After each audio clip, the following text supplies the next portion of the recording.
I see a lot of posts on the forums about how to change out your disc brake pads. This is something that you don't need to go to the bike shop to have done. You can do it yourself. It's pretty straightforward. And today, that's what we're going to do on the front and back wheel. This is what it comes with.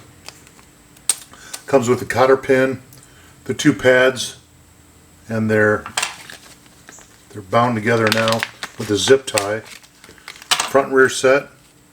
Name of the company is Corky. And I'll put a link below. I do not have a bike stand, so I'm going to flip the bike. Just make sure when you're flipping your bike, you do a couple things.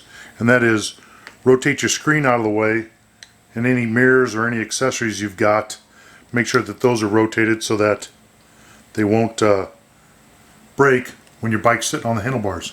We're going to do the front one first, because that's the easiest. So we're going to loosen this. I'm going to pull off the wheel. You can see a cotter pin right here, and that's what's holding the existing disc brakes in, disc brake pad. So I'm going to take a needle nose plier and I'm going to unbend that. I'm going to pull this pin out, and that's the existing cotter pin. And the existing brake pads are going to come right out in my hand. Here's the new pads, and I'm going to squeeze these together, and I'm just going to insert them in here and line up that hole for the cotter pin.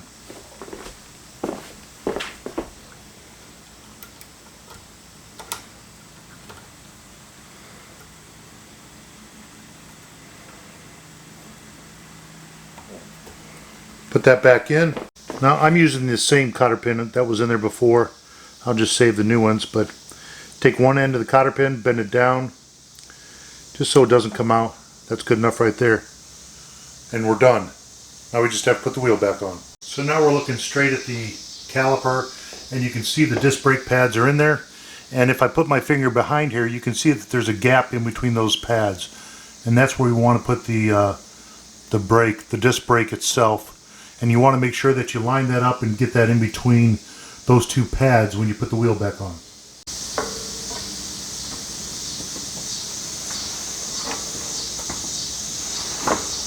So now when you tighten up the front axle, they say you want to make it just tight enough so that when you do the quick release, you put enough pressure on it to leave a small mark in your finger. So I'm going to do that here. And I left a mark in my finger. I'm good. It's more involved to take off the rear tire than the front tire, and so in order to make this as easy as possible, I'm just going to remove the caliper itself from the frame mount, and then I'll put the disc brake pads inside of that. Here's the bottom of the brake caliper, and you can see the pin is the same. So I'm going to take that and straighten it out. That comes out easy, and the pads will pull right out just like that. These are semi-metallic. These are metallic brake pads, and I'm replacing them with a semi-metallic brake pad, and in hopes that it's a little bit quieter. When I was riding the metallic brake pads and I used the brake, it sounded like it was sandpaper or rubbing almost metal on metal. And so I looked online and I read the forums, and they said, well, take them out and scuff them up or sand them off and this and that, it'll get quieter. It never did, so I just ordered new semi-metallic brake pads, which are supposed to be quieter but still have good stopping ability. Here's the brake pads itself, and I'm going to take them and insert them in the bottom, line up the holes again.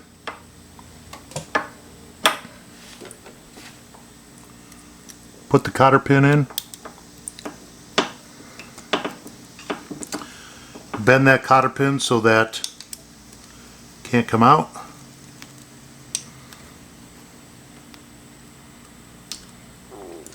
The brake pad's in. Now all I need to do is mount the caliper back on the frame.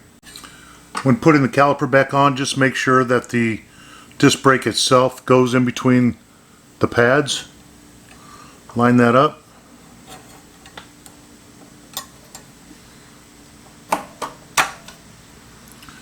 Line up the holes, start the bolts, snug these up, Not too tight.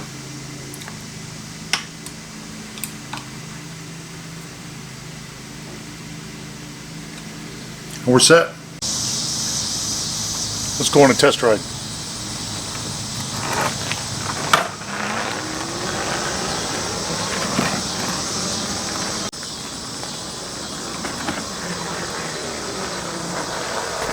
Just what I wanted.